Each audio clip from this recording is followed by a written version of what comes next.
இந்த அரங்கத்திற்கு என்னுடைய பணிவான வணக்கங்களை தெரிவித்துக் கொள்கின்றேன்.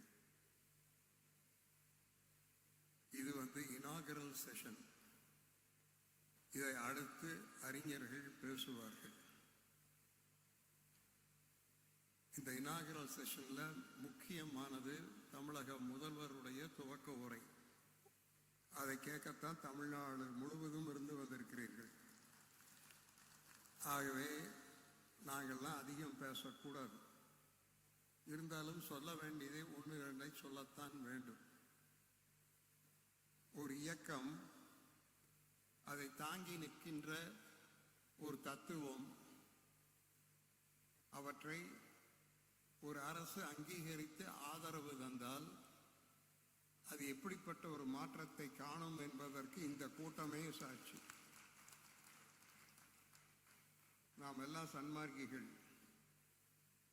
200 ஆண்டுகளில் சன்மார்க்கம் கண்டிராத ஒரு வளர்ச்சியையும் ஒரு ஏற்றத்தையும் இந்த 2 ஆண்டுகளில் நாம் பார்த்து கொண்டிருக்கின்றோம்.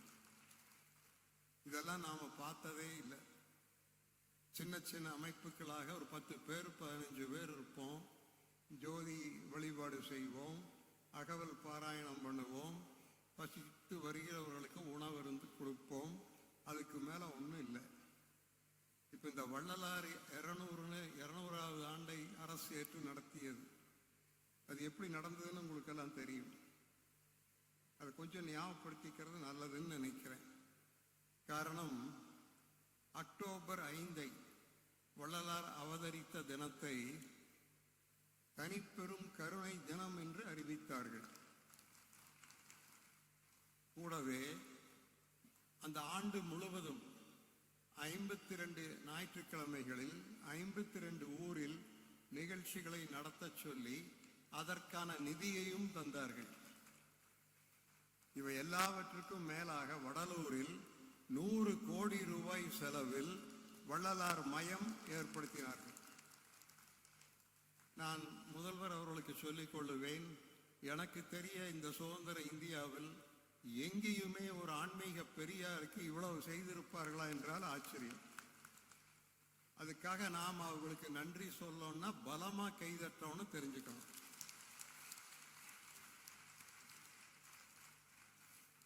சிஎம் நேரத்திலிருந்து கொஞ்சம் சந்தோஷமா இருக்காரு. எப்பவுமேங்களா கொஞ்சம் ஸ்ட்ரெஸ்ஸா இருப்பீங்க, இப்ப கொஞ்சம் நல்லாவே இருக்கிறீங்க. அது காரணம் என்னன்னு எனக்கு தெரியும், நம்மளுக்கும் தெரியும்.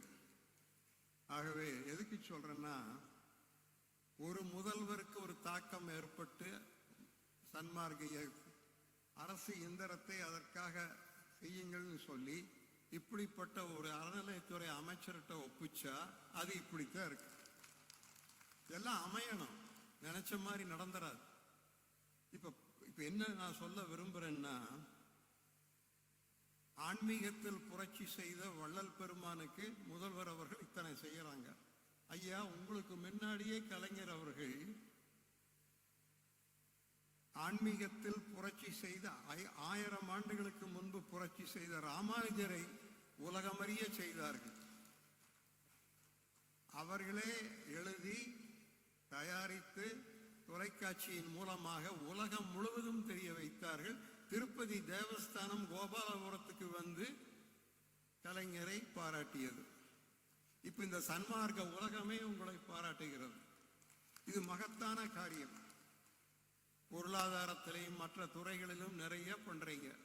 இன்னைக்கு அகில இந்திய ரீதியில் முதன்மையான மாநிலமாக நம்முடைய தமிழகம் திகழ்கிறது. அதை எல்லோரும் ஏற்றுக்கொள்ளுவார்கள். அதுக்கெல்லாம் சாட்சி இருக்கு.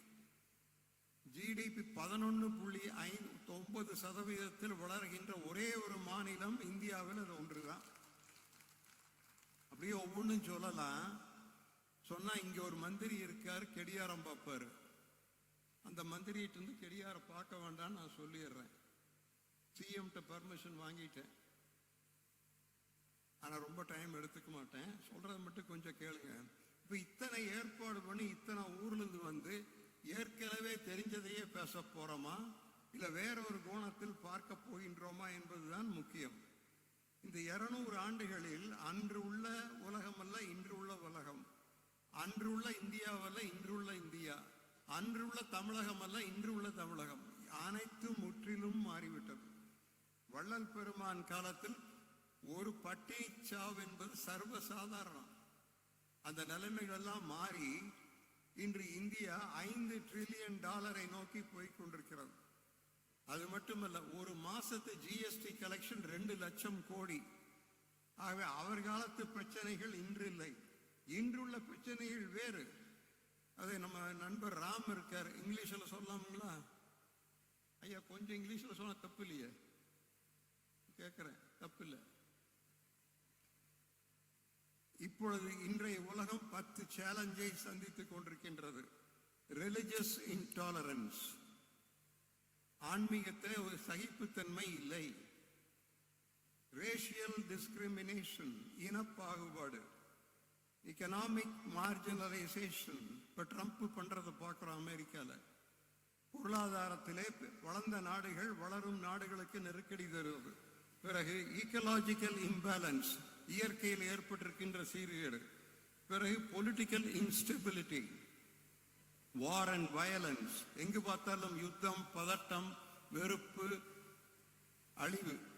இறுதியாக டெரரிசம், டெரரிசத்தினா தீவிரவாதம். இத்தனை சவால்களை இன்றைய உலகம் சந்தித்துக் கொண்டிருக்கின்றது.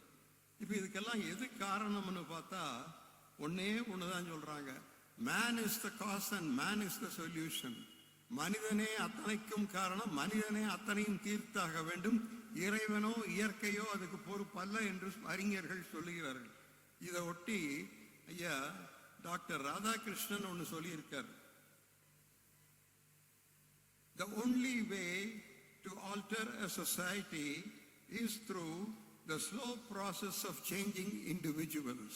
தனி மனிதர்கள் மனதிலே ஒரு மனமாற்றத்தை கொண்டு வருவதன் மூலமாக மட்டுமே தான் ஒரு சமுதாயத்தை மாற்ற முடியும் என்று சொல்லியிருக்கிறார்கள். நம்ம சுவாமி விவேகானந்தர் அதை சொல்ல முடியுமா? அவர் என்ன சொல்றாருன்னா, religion is the manifestation of the divinity within. நம்முள் இருக்கின்ற தெய்வீகத்தை வெளிக்கொண்டு வருவதே ஆன்மீகம் என்று சொன்னது சுவாமி விவேகானந்தர். ஆகவே இந்த பழைய ஆன்மீகம், பழைய மதம் இனி உதவாது. பூசை, புனஸ்காரம், சாஸ்திர சம்பிரதாயம், தேவையற்ற சடங்குகள், மூட பழக்க வழக்கங்கள், ஊறிப்போன பழமை வாதங்கள், சாதி மத பேதங்கள், மனிதனை மனிதன் அடக்கி ஆளுகின்ற போக்கெல்லாம் இனி மறைந்து போகணும். வள்ளல் பெருமான் என்று ஒரு மனிதர் வந்தார் 200 ஆண்டுகளுக்கு முன்பு. அத்தனைக்கும் முடிவு கட்டிய பெருமை அந்த ஒரு வள்ளல் பெருமானையே சாரும். பிறகு இன்றைய ஆன்மீகம் எப்படி இருக்க வேண்டும்? Religion is realization. தன்னைத்தான் அறிந்து கொள்ளுவதே ஆன்மீகம். Not to stop with worship. வெறும் வழிபாட்டோடு நின்றுவிடக்கூடாது ஆன்மீகம். அடுத்து சொல்றார், வழிபாட்டு ஸ்தலங்களை விட்டு ஆன்மீகம் வெளியே வந்து இன்றைய மனிதன் சந்தித்துக் கொண்டிருக்கின்ற பிரச்சனைகளை சந்திப்பதற்கு தேவையான துணிவையும் தன்னம்பிக்கையும் தருவதே ஆன்மீகத்தின் குறிக்கோளாக இருக்க வேண்டும் என்று சொல்லி, அனைத்தும் தனி மனிதனிலிருந்து துவங்கி அது உலகம் முழுவதும் வியாபிக்க வேண்டும் என்று சொல்லுகிறார். இன்னொன்று சொல்லுகிறார், உண்மை ஒன்று, அதை அடைவதற்கு மார்க்கங்கள் பலவாக இருக்கலாம், தேவையில்லாத சண்டை சச்சரவு வேண்டாம் என்று வள்ளல் பெருமான் சொல்லுகின்றார். கடைசியா இன்னும் ஒரு கருத்து, அது அவரும் சொல்லியிருக்காரு. மற்ற ஒன்று மட்டும் நான் பார்த்தேன், ஆன்மீக பெரியார்கள் அத்தனை பேரும் உலகம் முழுவதும் ஒன்றைத்தான் சொல்லியிருக்கிறார்கள். சொல்லுகின்ற விதத்தில் தான் கொஞ்சம் மாற்றமே இல்லாமல் அடிப்படை உண்மை ஒன்றாகத்தான் இருக்கின்றது. விவேகானந்தர் சொல்லுகிறார், synthesis of science and spirituality, விஞ்ஞானமும் மெஞ்ஞானமும் இணைய வேண்டும் என்கின்றார். வள்ளல் பெருமானும் சொல்லியிருக்கிறார். ஆகவே இதுதான் நான் நினைக்கின்றேன் புதிய ஆன்மீகமாக இருக்க வேண்டும். மொத்தத்தில் முற்போக்கான ஒரு அறிவியல் பார்வை கொண்ட நவீன காலத்துக்கு ஏற்ப ஜாதி மத பேதங்களை கடந்து ஜோதி வடிவத்தில் இறைவனை தரிசித்து வேற்றுமைகளுக்கிடையே ஒற்றுமையை கண்டு அனைத்து ஜீவராசிகளிடத்திலும் அன்பு செலுத்தி அகத்திலும் புறத்திலும் அமைதியை கண்டு இறுதியில் உலக சமாதானத்தை நாடுவதே உண்மையான ஆன்மீகம் என்று சொன்ன பெருமை வள்ளல் பெருமானை சாரும்.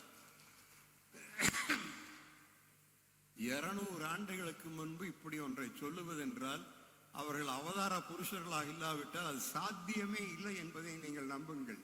ஆகவே இதையெல்லாம் நாம் வெளியே சென்று சொல்ல வேண்டும்.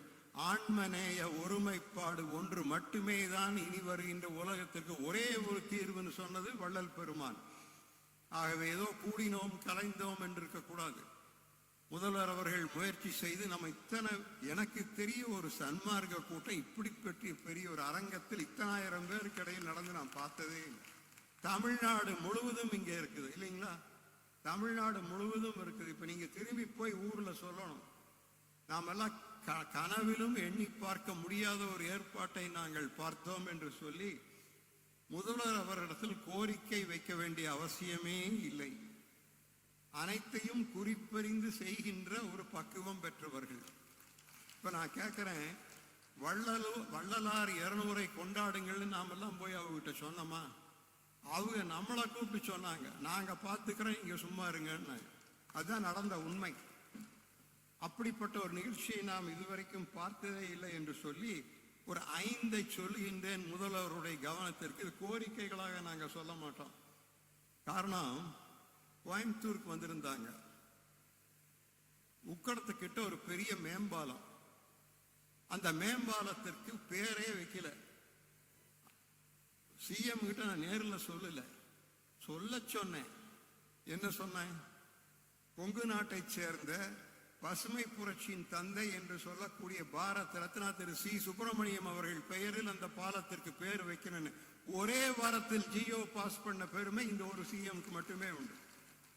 அப்படின்னா கோரிக்கையெல்லாம் வைக்க வேண்டியதில்லை. இது ஒரு யோசனையா ஒரு 5 சொல்றேன்.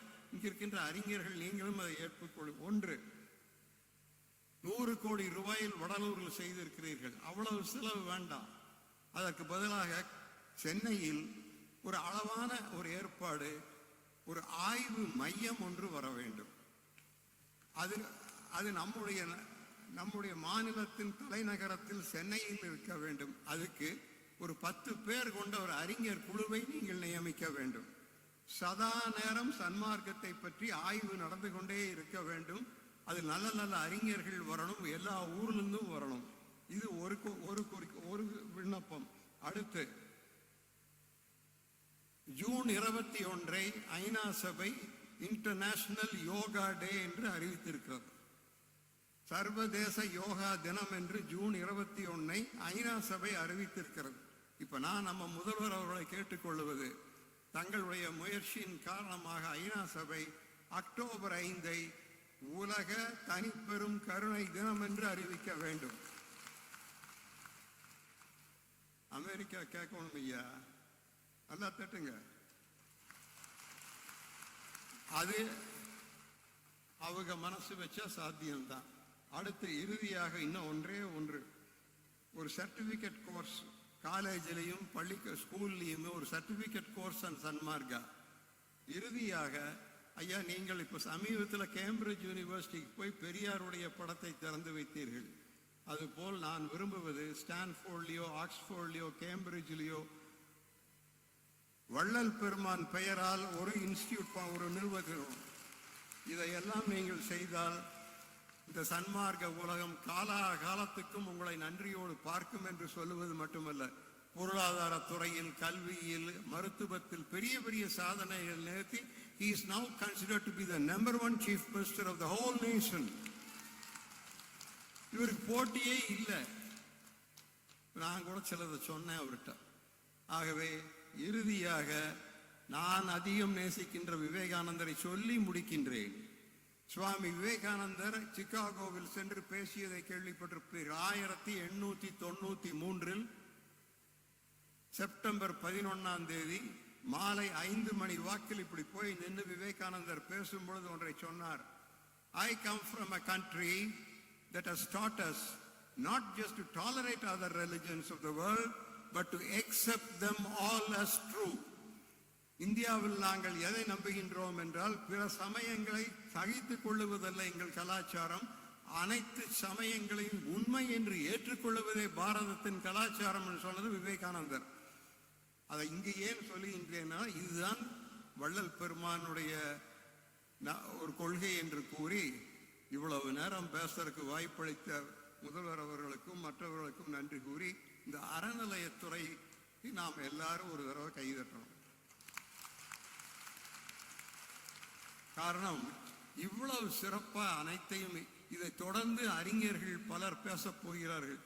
அதையெல்லாம் நாம் இருந்து கேட்கத்தான் போறோம். மொத்தத்தில் கூடினோம் கலைந்தோம் என்று இருக்கக்கூடாது. நம்முடைய சன்மார்க்க கொள்கை இனி வருகின்ற காலத்தில் உலகமே ஏற்றுக்கொள்ளக்கூடிய ஒரு நாள் வரும் என்று கூறி விடைபெறுகின்றேன். அனைவருக்கும் வணக்கம்.